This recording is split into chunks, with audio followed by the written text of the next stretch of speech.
Since 2017, the Italian Wine Podcast has exploded and expects to hit 6 million listens by the end of July 2023. We're celebrating this success by recognizing those who have shared the journey with us and giving them the opportunity to contribute to the ongoing success of the shows. By buying a paper copy of the Italian Wine Unplugged 2.0 or making a donation to help the ongoing running costs, members of the international Italian wine community will be given the chance to nominate future guests and even enter a prize draw to have lunch with Stevie Kim and Professor Attilio Scienza. To find out more, visit us at italianwinepodcast.com. Cin Cin!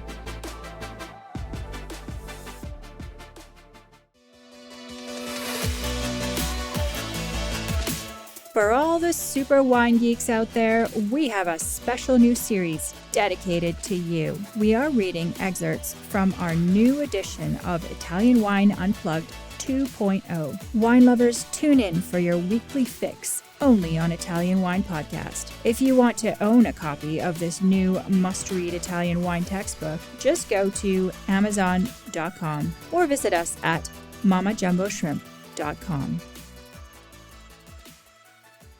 Lazio. Historical background.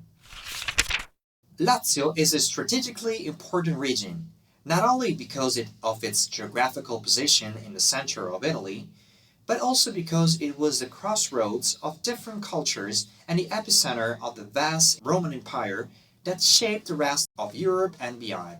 The first evidence of vine cultivation in the region, known as Latium, the ancient homeland of the Latins, is to be found to the north of the Tiber River in the historical region of Tuscia, which was influenced by the Etruscan people who brought viticulture to all the territories they came into contact with. In this region, the Etruscans used live training techniques, training the vines, usually 4, to grow around and up elm and maple trees that grew at the perimeters of fields and were cultivated with other crops. The southern area of Latium was more influenced by the Greek colonies that had settled in Campania from the 8th century BC. The Greek colonizers were heirs to a vine-growing tradition that featured bush-trained forms of cultivation with wooden stakes. Substantial differences survived the centuries during the Roman Empire, even after Rome fell under the spell of Greek culture, which, along with the various Olympian divinities, also brought Dionysius, the Greek god of wine, who became known as Bacchus in Roman mythology. The cult of Bacchus deeply penetrated Roman social life, to the point that wine was used not only for enjoyment in bacchanals, but also for sacrificial and mystical purposes.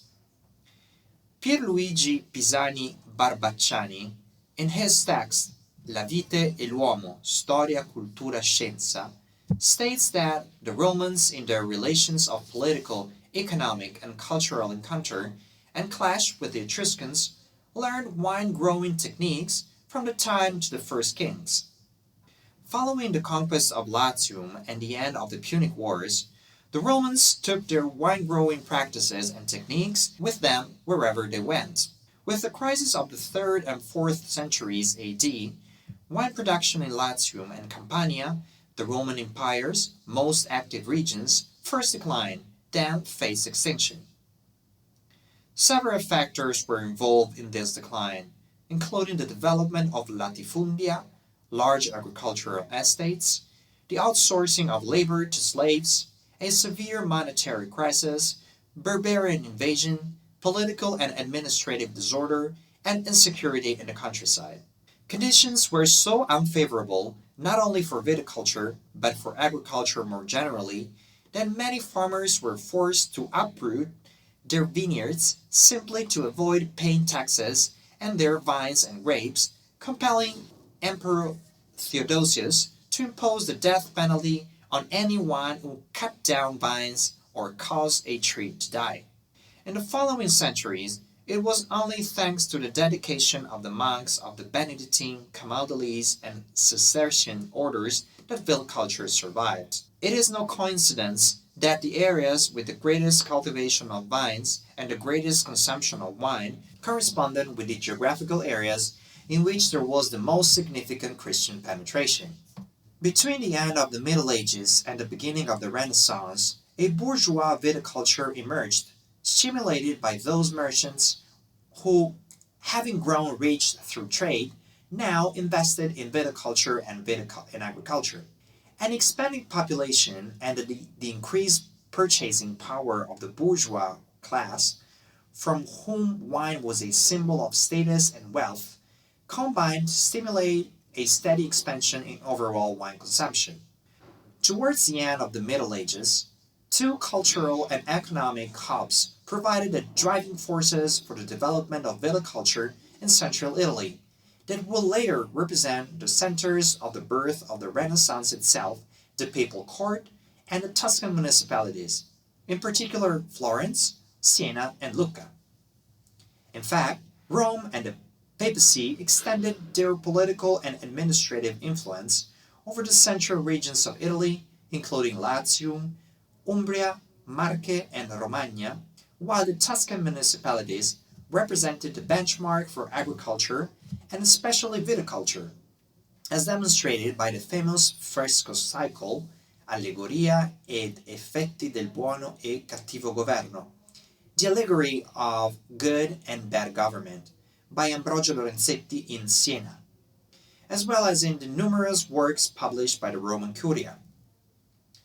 During the same period, an important wine-growing tradition developed in the Castelli Romani, thanks to the fertility of the volcanic soils around the lakes of Albano and Nemi.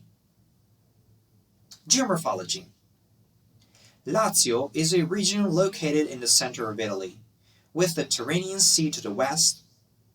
It borders Tuscany to the northwest, Umbria to the north, Marche to the northeast, Abruzzo and Molise to the east, and Campania to the southeast.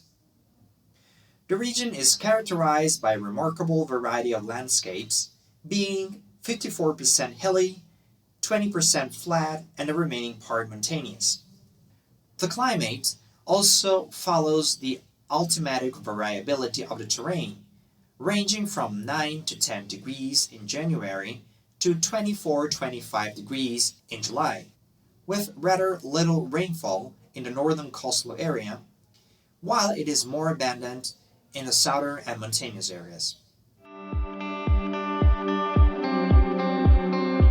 Are you enjoying this podcast? Don't forget to visit our YouTube channel, Mama Jumbo Shrimp, for fascinating videos covering Stevie Kim and her travels across Italy and beyond, meeting winemakers, eating local foods, and taking in the scenery.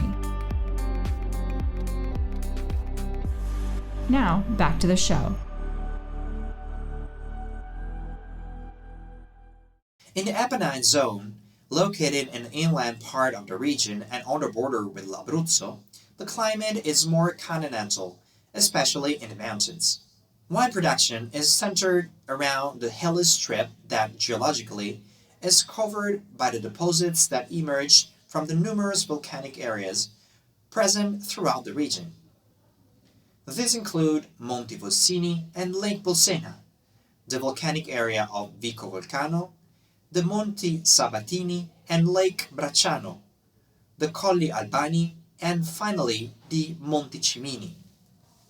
The entire vine-growing area of Lazio can be subdivided into 4 belts: the volcanic hilly belt, the inland sedimentary belt, rich in intermountain basins, the Apennine reliefs, with their calcareous soils and local volcanic coverings, and the coastal hilly belt and reclaimed areas of the Maremma of Lazio and the Pontine countryside. The former includes the Aleatico di Gradoli DOC appellation, with its ample amphitheater of volcanic rocks surrounding Lake Bolsena. The large volcanic edifice of Montefiascone, not far from Viterbo, in the southern part of this lake, is also an area of some importance, with very rich and fertile soils where Trebbiano and Malvasia grapes are cultivated. To the northwest, on the remains of the ancient Latium volcanic complex, is the Frascati dock area, and on its slopes, between Albano and the plains, is the Marino DOC appellation on soils that benefit from a western exposure and on which Malvasie, Trebbiani, Bellone, and Bobino are grown. In the second zone, the inland sedimentary hilly belt north of Rome, there is a wine-growing area bordered to the east by the Tiber Valley and the Monti Sabatini, which are characterized by the Colli della Sabina DOC appellation. Between Sora and Cassino stretches the wide basin of the Valle di Comino, and the southern edge of which is Atina, which gives its name to the denomination of the same name, where grape varieties such as Cabernet, Merlot, and Syrah are grown. Moving on the Apennine foothills, the Cesanese DOC vine-growing area rests on the carbonate platform that also includes the northwestern offshoots of the Monti Ernici and Monti Affilani, and the whole area is made up of the typical red lateritic soils and the trusses of limestone accumulations.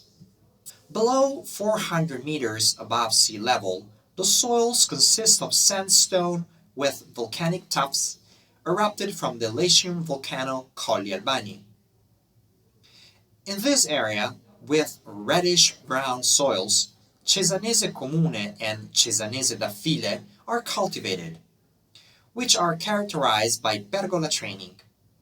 Finally, the fourth area, the coastal hilly strip to the north of Rome, where white varieties are mostly cultivated, includes the coastal strip and the area derived from the reclamation of the marshes between Tarquinia and the Tiber Delta, where the Cerveteri DOC appellation also extends.